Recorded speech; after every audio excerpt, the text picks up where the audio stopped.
دا ټایم زه په لایبررۍ کې موجود یم او زما مخې ته د رسول الله صلی الله علیه وسلم ارشادات دي.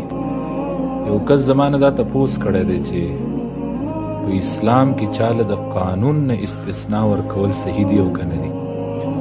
یعنې یو سړی دی ډېر معزز دی، په غټه عهده باندې پاتې شو، اعزازي طور هغه له داسې قانون جوړول چې دی به اوس د قانون نه تر مرګه پورې مستثنایي دا جایز دي که نه دي. ما دا خو ډېر کولاو مسله ده په اسلام کې. دا بخاري شریف ته تاسو ولیدو رسول الله صلی الله علیه وسلم احادیث دي پکې، او دا حدیث په دې کې اووه پیرې راغلی چې زمونږ د پیغمبر نه هم خلکو د یو مالداره زنانه دپاره استثنا غوښتې وه. دا حدیث په دې کې لیک دی. عایشه رضی الله عنها دا نقل دي چې قریش ته د هغې مخزومي زنانه د حالت په باره کې فکر شو، التي سرقت، کمې چې غلا کړې وه. دا د بنو مخزوم قبیلې زنانه وه، او بنو مخزوم قبیله په مکې مکرمې کې عزتمنده قبیله وه، مالداره وه، طاقتوره هم وه، ډېر غټ نوم یې و، شان یې و. د دې قبیلې سره د خالد ابن ولید رضی الله عنه تعلق دی.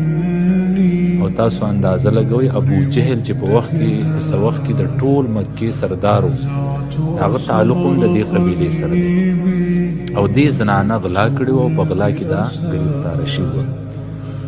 او اووه پیرې خو دا حدیث په بخاري شریف کې دی، بلکې صحاح سته چې ورته علما وایي که نه، کم غټ د حدیثو شپږ کتابه دي، په ټولو کې دا حدیث موجود دی. مسلم شریف کې هم دی، په ابو داود شریف کې هم دی، په نسائی کې خو 10 پیرو ته نږدې راغلی، په ترمذي شریف کې دی، په ابن ماجه کې دی.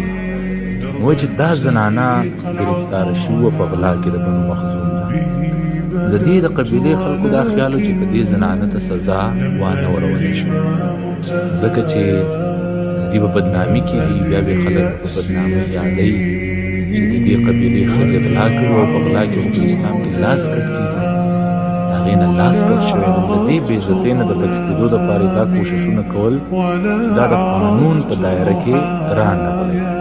هغه د یو بل سره مشوره وکړه چې سفارش وکړو د الله په نبي پسې، د الله نبي ته ووایي چې دا سزا مه جاري کوئ.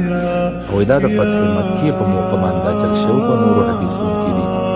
هغوی یو بل ته وایي چې من یکلم فیها رسول الله صلی الله علیه وسلم، چې دا جرأت به څوک وکړي چې د الله د نبي ته دا سفارش وکړي چې دا بنو مخزوم دا زنانه د دې قانون نه مستثنا کړي.